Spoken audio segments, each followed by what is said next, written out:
Love in the Wild West always comes unexpectedly, like the twists and turns of the Red Desert.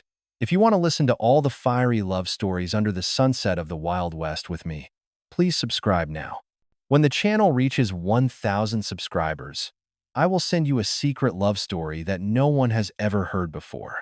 The Arizona desert held no moon that night. The sky was the color of rust, heavy with dust, as the storm swept across the barren land.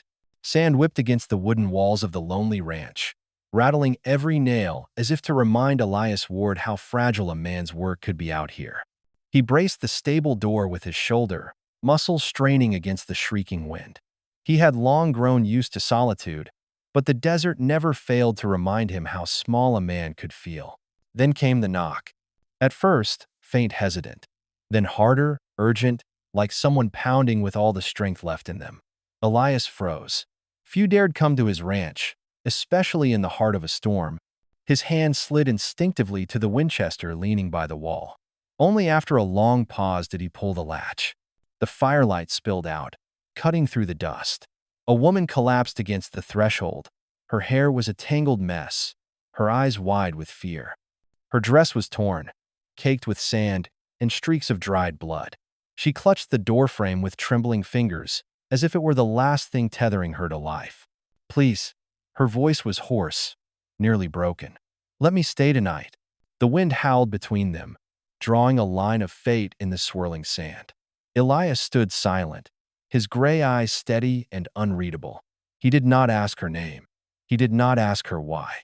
Slowly, he swung the door open wider and stepped aside. The woman staggered inside, leaving the storm behind. In the glow of the fire, Elias heard it for the first time in years, the sound of another soul breathing beneath his roof. The storm raged through the night, but inside the cabin the fire cracked steadily, holding the darkness at bay. Elias sat in his old wooden chair, pipe in hand, his eyes fixed on the woman curled near the hearth. Wrapped in a wool blanket, she trembled, though whether from cold or fear he could not tell. Her breathing was shallow, her gaze never far from the door, as if expecting it to burst open at any moment. Elias said nothing. He was not a man of questions, and he knew sometimes silence was the kindest gift. He set a tin cup of water near her and returned to his chair.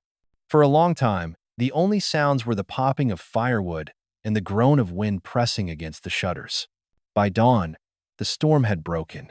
Shafts of pale light cut across the desert, spilling through the cracks in the cabin wall. Elias pushed open the door, stepping into the raw stillness that follows a night of fury. Behind him, he heard movement. The woman had risen, hair falling loose around her face. She looked smaller in the daylight, fragile, yet her dark eyes still carried a spark of defiance. He watched her limp across the yard, one hand bracing her side. She reached for the water bucket beside the well. Her shoulders quivered with the effort, but she pulled the rope anyway, teeth clenched against the pain. Elias walked over and steadied the bucket before it tipped. "Let me," he said simply. His voice was rough from disuse. She flinched at first, then nodded. He filled the bucket and set it by the trough where the horses drank. She lingered, watching him, before gathering a handful of hay and scattering it before a calf. For the first time, her expression softened almost a smile. Elias returned to the porch and leaned on the rail. The desert stretched endlessly before him, as unforgiving as ever. Yet within the cabin, a presence stirred the silence he had carried for years. The woman had not spoken her name, but he knew it would not be long before words were exchanged.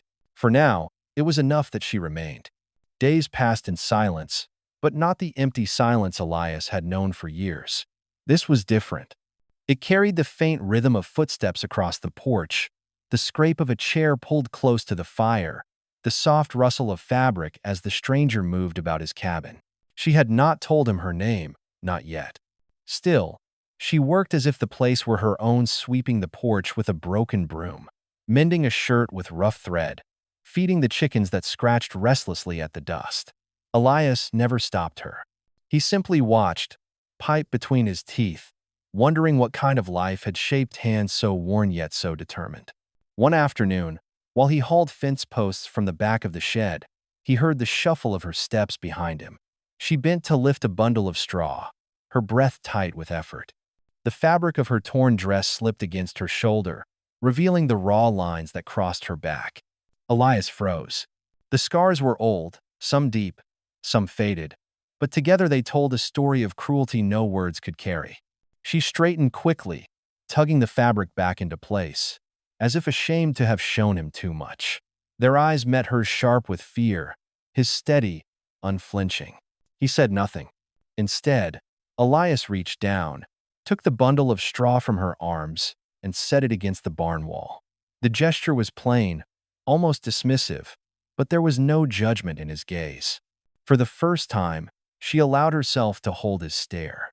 Something fragile passed between them, a recognition that pain need not always be spoken to be understood. That evening, while the fire cracked in the stove, Elias sat at the table, whittling a piece of wood into a fishing lure.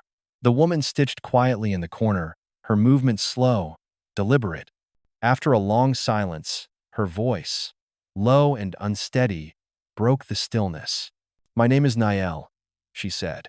Elias did not look up from his carving, but the faintest nod tilted his head, enough to let her know he had heard and that he accepted. That night, as the desert wind howled against the roof, Elias lay awake longer than usual. The image of those scars stayed with him, etched deep as if carved into his own memory. He understood then that whatever road had brought Nael to his door, it was marked with suffering heavier than most men could bear. And though he did not say it, he knew this. She had found a place to rest, for as long as she chose to stay.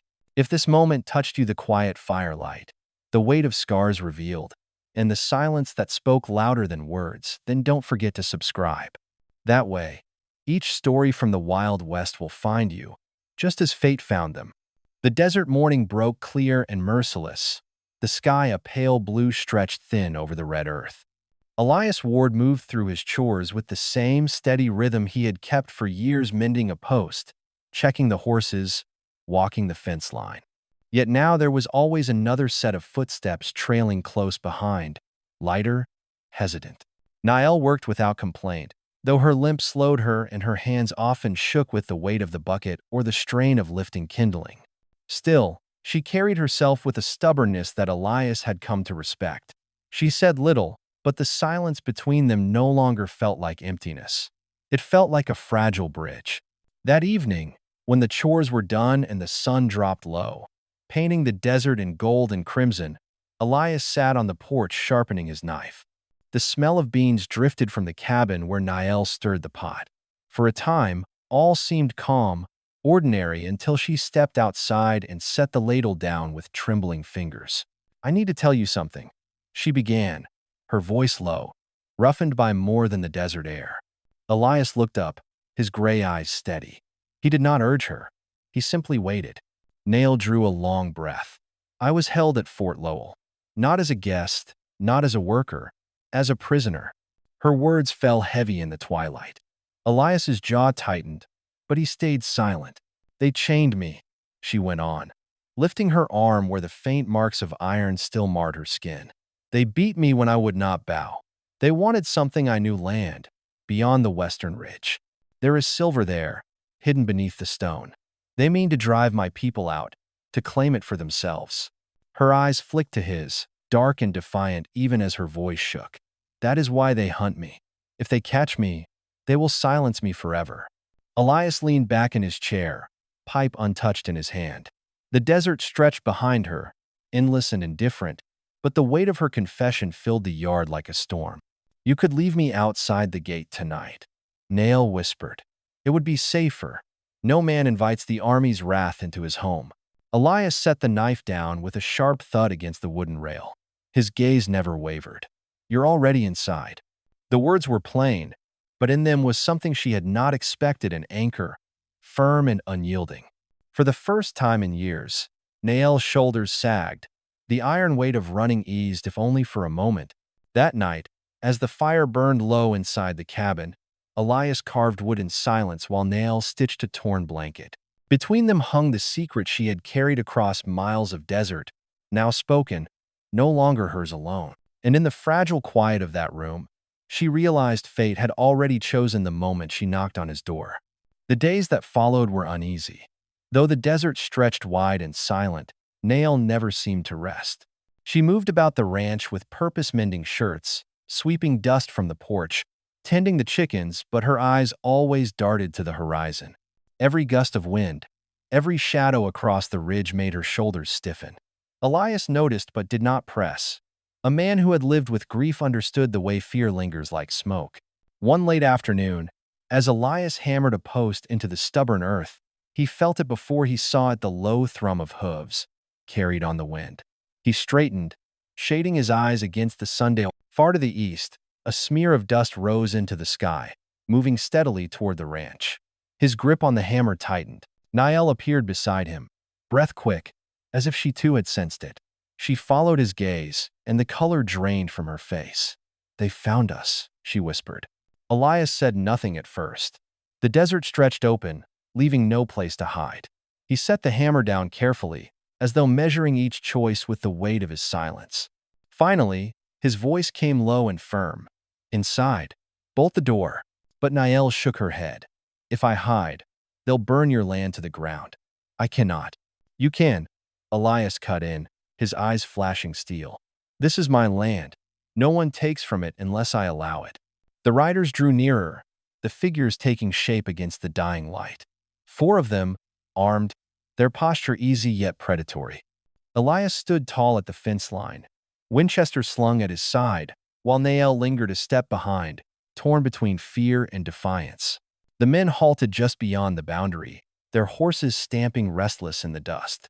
The leader, broad-shouldered with the smirk of someone too sure of his own power, leaned forward on his saddle horn. "We're looking for an Apache woman," he called out, his voice carrying across the dry yard. "Escaped from Fort Lowell. Dangerous sort. Word is she was seen out this way." Elias didn't flinch. "No one here but me." The man's smirk widened. "Funny, a ranch this empty. Could use a woman's touch, I'd reckon. We'll take a look inside." He started to nudge his horse forward, but Elias raised the Winchester with a deliberate click that echoed like thunder. "You'll look nowhere," Elias said, voice steady. "This fence is the line. Cross it, you answer to me." For a long moment, the 2 men stared across the dust between them. The riders shifted uneasily, sensing the weight in Elias's stance.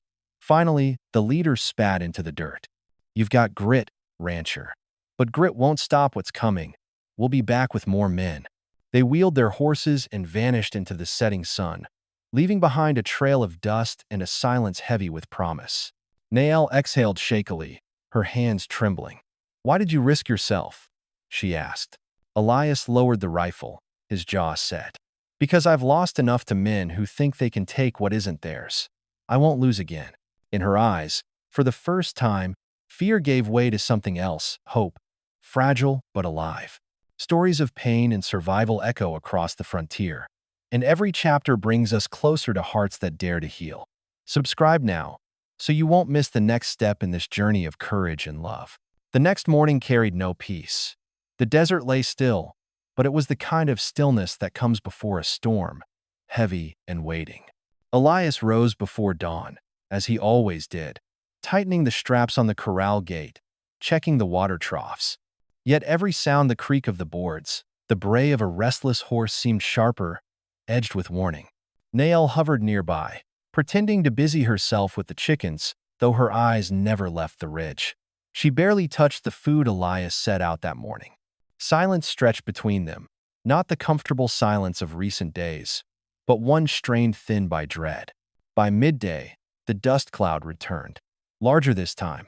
6 riders crested the hill, sun flashing off their rifles. The same broad-shouldered man led them, his smile colder now, sharpened by contempt. Elias stood at the fence line once more, Winchester balanced in his hands. Niall appeared at the doorway of the cabin, her shoulders stiff, one hand braced against the frame. The men reined in their horses, forming a half-circle at the edge of the property. "You had your chance, rancher," the leader called, his voice thick with menace. "We know she's here.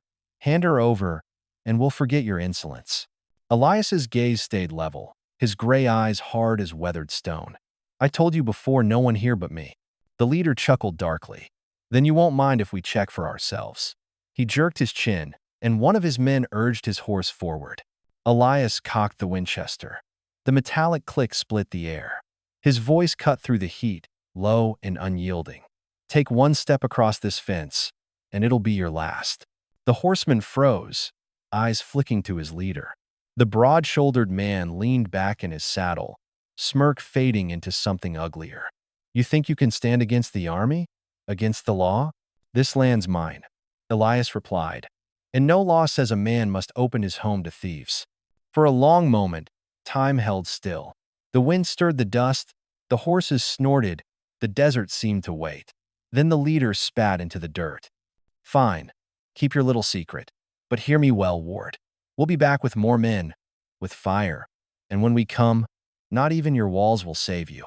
He jerked the reins, and the riders wheeled around, thundering back toward the ridge.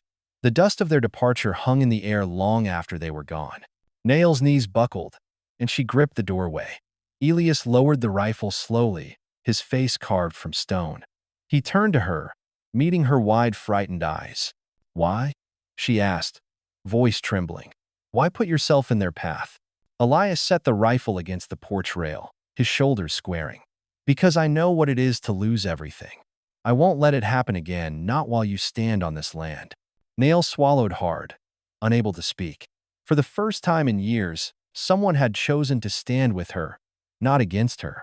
And though fear still clung to her like a shadow, another feeling began to stir, something dangerously close to trust. That night, the cabin felt different. The fire burned low. Their work clothes hung drying near the stove, and outside the desert winds moaned like restless spirits. Yet for the first time, Nail slept without waking at every sound. Because now she knew. The rancher's silence was not indifference. It was a promise. After the riders vanished into the haze, a heavy quiet settled over the ranch. It was not the peace Elias once knew, the kind of solitude that hung like a weight on his shoulders. This silence carried another shape, a waiting, a question left hanging in the air. For days, the men did not return, but their threat lingered in the dust, in every creak of the boards, in every shadow stretching long at dusk. Elias repaired the fence with steady hands, the Winchester never far from reach. Yet, around him, life on the ranch began to take on a rhythm he had almost forgotten. Nail moved with determination, though her limp slowed her. She gathered water at dawn, swept the porch in the afternoons, and cooked beans seasoned with wild herbs she carried in a pouch at her side. Elias often found her mending his torn shirts by firelight, her brow furrowed in concentration. He never asked her to do these things, but he did not stop her either. Each small act stitched her presence into the fabric of the home. And then there was her laughter, soft, rare. But when it came, it startled Elias like a shot. The first time he heard it, she was chasing one of the chickens away from the water trough, her dark hair tangled in the wind. Tiva would have laughed like that, Elias thought suddenly, a memory he hadn't allowed in years pressing sharp against his chest. At night, silence reigned again, but it was no longer the hollow quiet of loss. Elias sat carving wood at the table, Nail sewing beside him.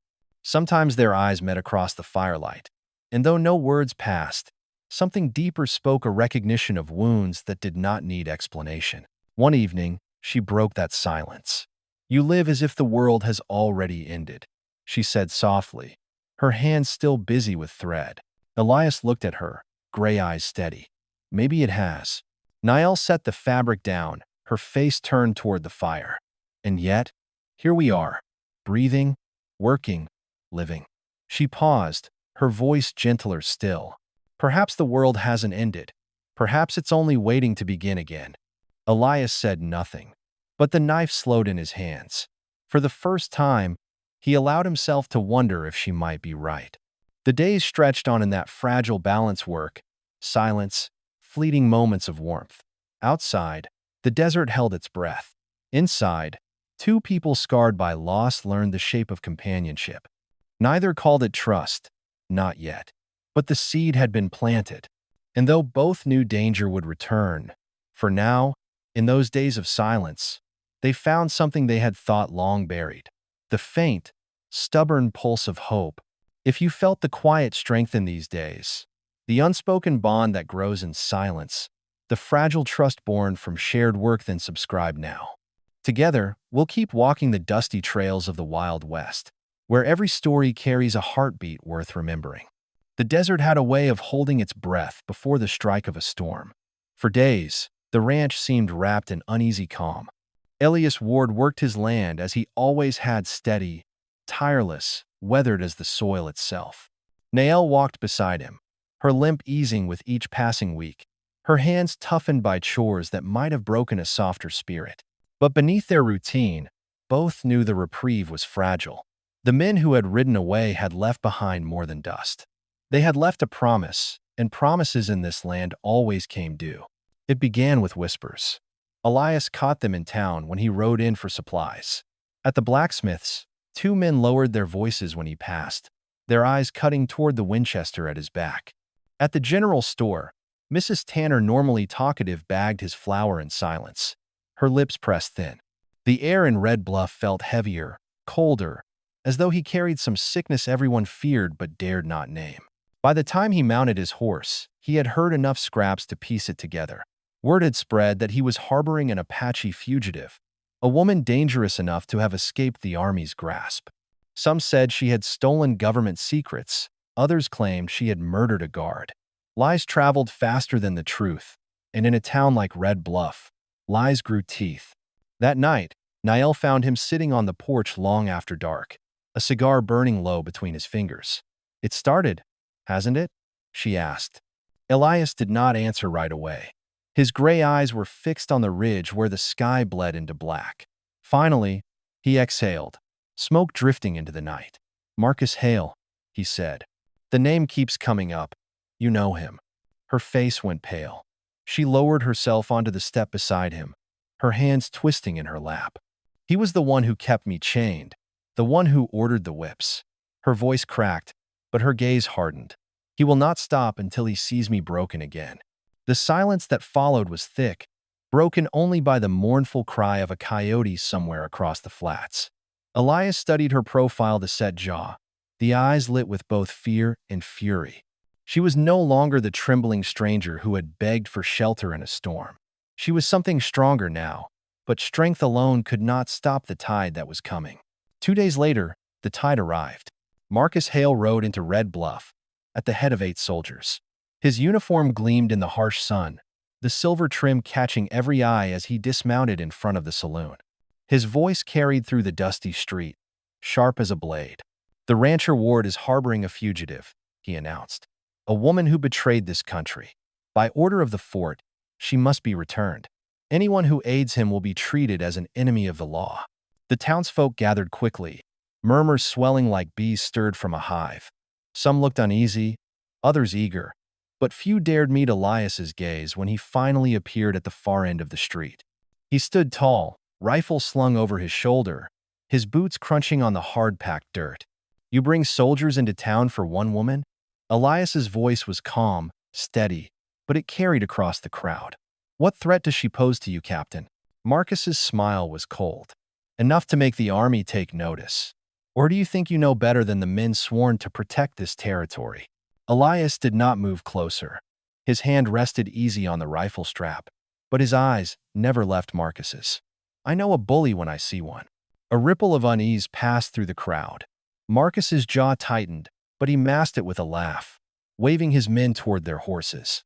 "Enjoy your land while you can, Ward. The law has a long memory." When Elias returned to the ranch that evening, Nael was waiting at the gate, her dark hair whipped by the desert wind.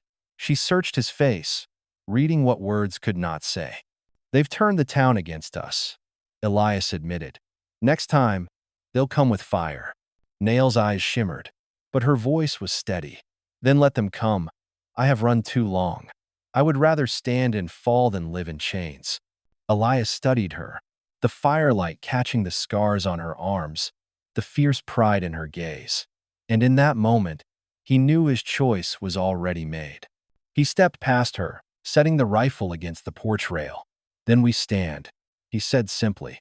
That night, as the wind howled over the plains, the two of them worked side by side, stacking barrels of water, boarding weak spots in the fence, laying cartridges within easy reach. The cabin glowed faintly in the dark, a lone lantern flickering against the vastness of the desert. They were two against many, bound not by blood or law, but by the stubborn refusal to yield.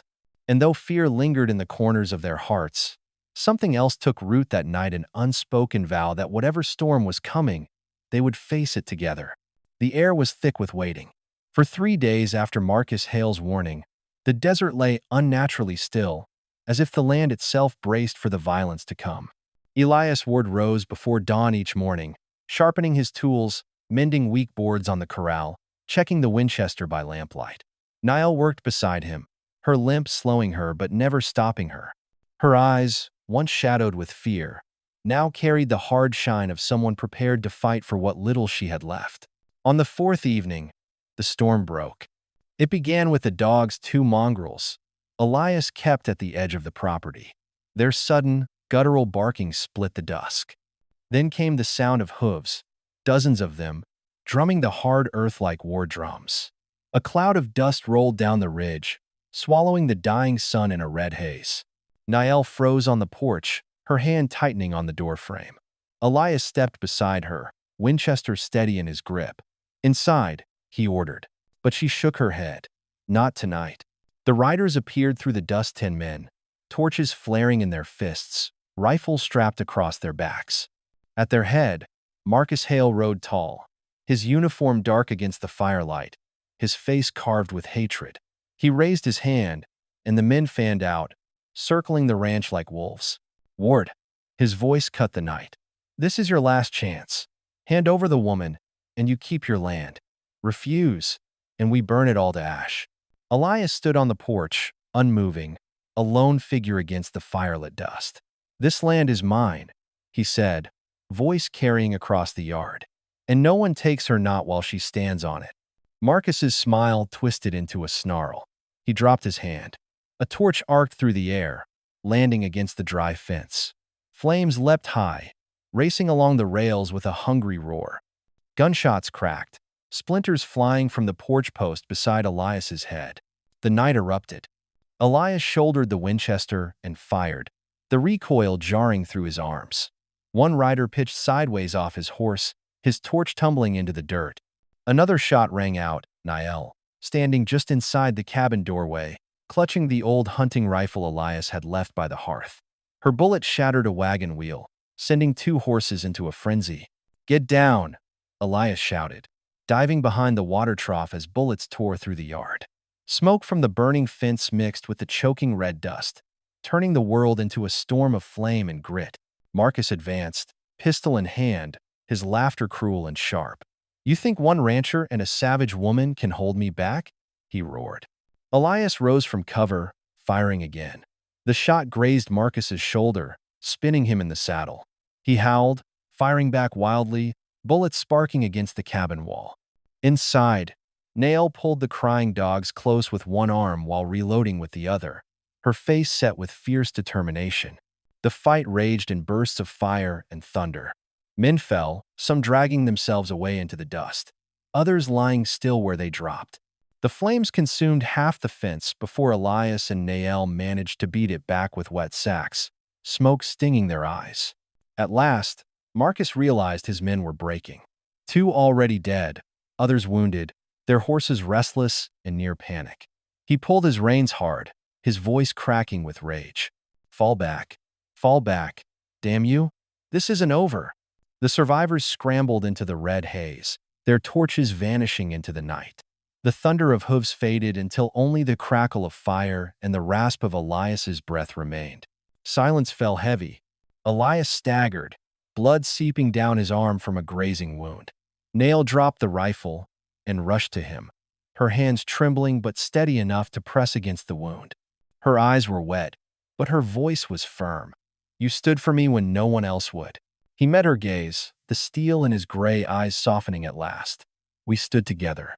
Behind them, the fence smoldered, blackened but still upright in places. The cabin walls bore the scars of bullet holes, but the roof still held. In that battered yard, lit by dying flames, the 2 of them understood. This was no longer a fight for survival alone.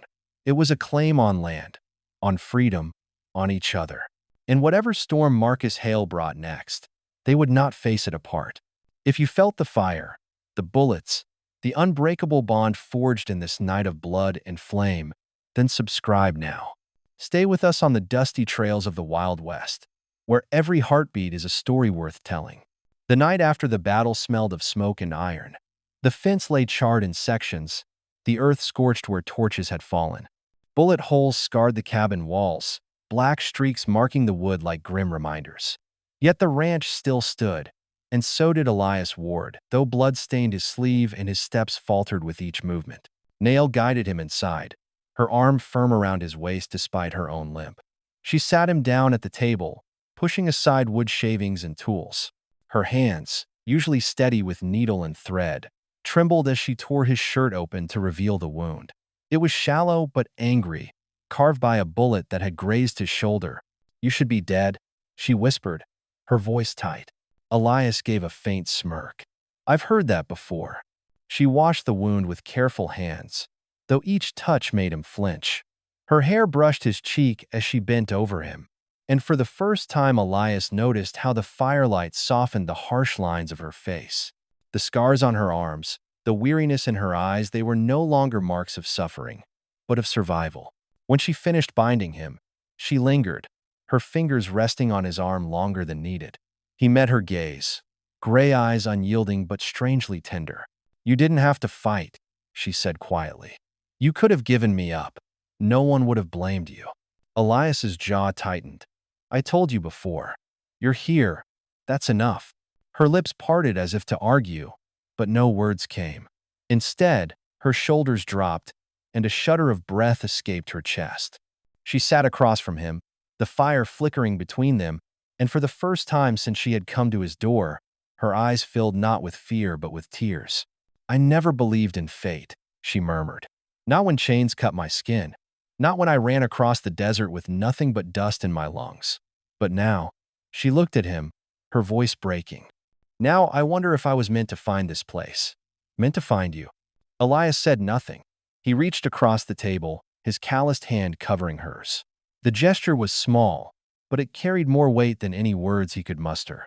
Outside, the desert was quiet again, the stars glimmering faintly above the black horizon. The world had not grown kinder, but within the walls of the cabin, something had shifted. Their lives, once shaped by loss and pursuit, now bent toward a future neither had dared imagine. Nael leaned back, her hand still in his. "If they return, if Marcus comes again, he will," Elias interrupted, his voice steady. "And when he does, we'll be ready." She nodded, not with resignation but with resolve. For the first time in years, she was not alone in her fight. That night, as Elias lay on his bed and Nael curled near the fire, sleep came slowly. Yet when their eyes closed, it was not fear that filled their dreams, but the faint, stubborn hope of a destiny rewritten. Spring came slowly to the desert, first in whispers, green shoots pushing through the cracked earth, birds returning to perch on the scarred fence posts. Then in waves, fields softening with color, the air carrying scents of mesquite and wildflowers. To anyone else, it might have seemed meager, but to Elias Ward, it was proof that even land burned by fire could heal. Day by day, he and Nael worked side by side to rebuild. They dug post holes where the fence had fallen, hammered new boards onto the cabin walls, and cleared the ashes left from that night of violence. Elias's arm still ached where the bullet had grazed him, and Nael's limp never fully left her. Yet they moved together, steady as the rising sun, their strength multiplied by the quiet bond between them. Sometimes, in the evenings, Elias would find her standing at the edge of the field, eyes lifted to the horizon. Once, he asked what she was looking for. For the first time in years, she answered, "I'm not waiting for someone to chase me. I'm just watching the sky." Her words struck him deeper than any wound. He realized then that the ranch was no longer just his refuge. It was hers too, and together, it had become something new. One night, they sat on the porch as the moon rose, pale and silver over the plains. The land stretched vast and unforgiving around them, but inside the circle of their lantern's glow, there was warmth. Nael leaned against Elias's shoulder, her scars hidden beneath the soft fold of her dress, her eyes no longer hard but calm. "You know," she whispered. I once thought the desert would swallow me whole, but now it feels like home. Elias looked out across the fields, where the young corn swayed in the breeze. For the first time in years, a smile touched his weathered face. It is, he said simply. In the cabin, the fire crackled, its light spilling through the windows. No longer a lonely man's shelter, no longer a fugitive's hiding place. It was a home built not of wood and stone alone, but of defiance, trust, and the choice to stand together. And though the world beyond their fence might still call them outlaws, here on this desert land, Elias and Nael had written their own fate. The desert may seem endless, yet even the harshest soil can bring forth green shoots when tended with care. In the story of Elias and Nael, we witnessed how two lives scarred by loss, chased by fear, and hardened by loneliness found one another in the most unforgiving of places. Their home was not built in comfort or safety, but in the courage to stand firm when others demanded they surrender. And from that courage grew something deeper: trust, resilience, and the quiet warmth of chosen family. For many of us listening, the details may feel far removed from daily life. We do not live behind fences scarred by bullets, and our porches are not shadowed by soldiers on horseback. Yet the heart of the story is familiar. Each of us, at one time or another, faces trials that threaten to burn down the walls of our peace. Each of us carries scars, some visible, some hidden, that can leave us wondering whether healing is possible. Elias and Nael remind us that even when the world turns its back, we can choose to hold our ground, to welcome trust, and to let love be stronger than fear. So take a quiet moment after this tale to reflect: who has stood with you when the storms came, and who might be waiting for you to open the gate, to say without words, "You belong here"? If this story touched your heart, consider sharing it with someone who may need its warmth today. And if you wish to keep walking these dusty trails with me, think about supporting the channel with a like, a share, and a subscription. After all, even in the wide silence of the West, no fire burns brighter than the one we pass from heart to heart.